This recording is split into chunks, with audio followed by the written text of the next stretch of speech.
तो great to India YouTube channel में आपका स्वागत है। तो आज के इस वीडियो में हम बात करेंगे और इस वीडियो में हम आज लेके आए हैं आज का जो टॉपिक रहेगा अपना। आज टॉपिक है मोबाइल कम्युनिकेशन से रिलेटेड, मोबाइल से रिलेटेड जो मोस्ट इम्पोर्टेंट जो एमसीक्यू सीरीज है वो मैं अभी इसमें 30 क्वेश्चन लेके आया हूँ एमसीक्यू। चलो वीडियो शुरू करते हैं समय ना खराब करते हुए। तो और सबसे पहला क्वेश्चन, निम्नलिखित में से कौन सा आमतौर पर सभी उपयोगकर्ता संबंधित डेटा को संग्रहित करता है जो जीएसएम मोबाइल सिस्टम के लिए प्रासंगिक हैं। तो मतलब which of the following usually store all user related data that is also relevant to GSM mobile system. तो यहाँ पे जो फर्स्ट का जो सही आंसर होगा वो क्या होता है, जीएसएम के लिए सिम। नेक्स्ट सेकंड क्वेश्चन, निम्नलिखित में से किस कोड में विशेषताओं वाले कैप को ट्रांसमिशन पर लागू किया जाता है। तो यहाँ पे जो कैप होता है विशेष, तो मतलब यहाँ पर करेक्टराइज, तो अप्लाई जो किया जाता है ट्रांसमिशन वो जो होता है वो कौन सा होता है, CDMA। सही आंसर होगा बी। नेक्स्ट, निम्नलिखित में से कौन से सेलुलर नेटवर्क पर पैकेट मोड डेटा ट्रांसफर सेवा प्रदान करता है। तो यहाँ पे जो है पैकेट मोड में जो डेटा ट्रांसफर करने की जो सर्विस होता है वो सर्कुलर नेटवर्क, तो वो कौन सा होता है, वो होता है GPRS। वो कौन सा होगा, GPRS। और GPRS की फुल फॉर्म जो होती है general packet radio service. General packet radio service, ये फुल फॉर्म यहाँ पे ध्यान रखना आपको, सर्विस। नेक्स्ट, निम्नलिखित में से कौन हमें एक साथ संपूर्ण बैंडविड्थ का उपयोग करने में सक्षम बनाता है। तो संपूर्ण मतलब यहाँ पे जो कहता है, यहाँ पे जो है एंट्री बैंडविड्थ जो होता है वो कौन सा होगा, तो वो होगा यहाँ पे CDMA। सही आंसर होगा C. Fifth number question, cellular network में सेल का आकार निम्न में से किस पर निर्भर करता है। तो यहाँ पे जो है सेप जो डिपेंड जो होता है तो वो किस पे होता है, वो होता है इन्वायरमेंट कंडीशन। सही आंसर होगा सी। नेक्स्ट, सेलुलर नेटवर्क में निम्नलिखित में से किसका उपयोग दूसरों के लिए समान आवृत्ति का उपयोग करने के लिए किया जाता है। तो समान फ्रीक्वेंसी के लिए जो होता है, सेम फ्रीक्वेंसी के लिए, तो यहाँ पे जो होगा 6 का सही आंसर होगा फ्रीक्वेंसी रीयूज। तो सही आंसर है इसका ए। नेक्स्ट, मोबाइल संचार क्या है, मतलब मोबाइल कम्युनिकेशन क्या है। तो मोबाइल कम्युनिकेशन जो होता है वो क्या होता है, यहाँ पे allow to communicate from different location without the use physical medium. तो यहाँ पे सही आंसर होगा इसका बी। नेक्स्ट, निम्न में से कौन सा वायरलेस संचार का एक प्रकार नहीं है। तो वायरलेस का जो एक प्रकार नहीं है वो कौन सा है, वो है यहाँ पे लैन। लैन जो होता है क्या होता है, ये लोकल एरिया नेटवर्क होता है, लोकल एरिया नेटवर्क। और पैन जो होता है ब्लूटूथ होता है जो वायरलेस है, ये भी एक। और वाइड एरिया नेटवर्क मतलब ये पूरे विश्व में जो कनेक्ट रहता है। तो ये तीनों जो थे ये है नेटवर्क के टाइप। और ये कह रहा है वायरलेस कम्युनिकेशन में जो नहीं है वो कौन सा नहीं है, यहाँ पे लैन। सही आंसर 8 का होगा, 8 का होगा लैन। लैन जो होता है वायरलेस, अच्छा सॉरी, या निम्न में से कौन सा वायरलेस सेंसर का एक प्रकार है।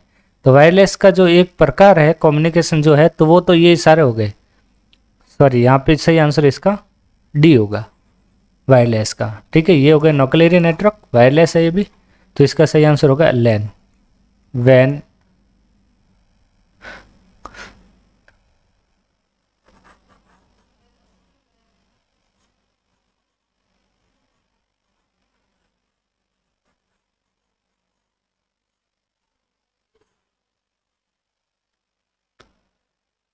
क्वेश्चन संख्या 8 कि निम्न में से कौन सा वायरलेस संचार का एक प्रकार है। तो वायरलेस संचार का जो एक प्रकार होता है वो कौन सा होता है वायरलेस कम्युनिकेशन का, वो होता है लैन, पैन और वैन। तो सही आंसर होगा इसका डी। नेक्स्ट, निम्नलिखित में से कौन सा बेहतर संचार का उदाहरण नहीं है, मतलब एग्जाम्पल ऑफ वायरलेस कम्युनिकेशन का जो एग्जाम्पल नहीं है वो बताना है। तो वायरलेस का जो एग्जाम्पल नहीं है वो कौन सा है, लैंडलाइन। और वाईफाई की जो फुल फॉर्म होती है वो होती है वायरलेस फिडिलिटी। नेक्स्ट, वायरलेस संचार का उपयोग क्यों किया जाता है, मतलब वायरलेस कम्युनिकेशन का यूज क्यों किया जाता है। तो ये इसलिए किया जाता है क्योंकि lower the cost of network infrastructure और make the service more expensive it enable billion of the people connect to the network. तो यहाँ पे इसका सही आंसर होगा डी। 11 नंबर, एक ट्रांसमिशन विधि है जिसका उपयोग MIMO वायरलेस संचार में एनकोड डेटा सिग्नल को स्वतंत्र रूप में प्रसारित करने के लिए किया जाता है। तो यहाँ पे जो 11th का जो सही आंसर होगा वो होगा CSM। नेक्स्ट 12, अंतरिक्ष विविधता को किस रूप में जाना जाता है? Space diversity is also known. तो ये किस रूप में जाना जाता है? तो ये जाना जाता है एंटीना डाइवर्सिटी। सही आंसर होगा इसका ए। नेक्स्ट 3G WCDMA को किस रूप में जाना जाता है? तो ये जो जाना जाता है वो है UMTS। नेक्स्ट 3G नेटवर्क के लिए आमतौर पर इस्तेमाल किए जाने वाला मोड कौन सा है? तो 3G नेटवर्क में जो मोड जो होता है वो कौन सा होता है? वो होता है यहाँ FDD। सही आंसर होगा 14 का C। WCDMA के लिए आवश्यक न्यूनतम स्पेक्ट्रम आवंटन है। तो न्यूनतम जो मिनिमम स्पेक्ट्रम होता है वो कितना होता है? वो होता है 5 MHz। सही आंसर होगा ए। नेक्स्ट PCN इज क्या होता है? ये PCN जो होता है वो होता है ये wireless concept making call irrespective of the location to the user और फॉर रिसीविंग कॉल। तो सही आंसर होगा इसका डी। नेक्स्ट IMT 2000 एक डिजिटल मोबाइल सिस्टम है जिसका कार्य किसके रूप में कार्य ये करता है?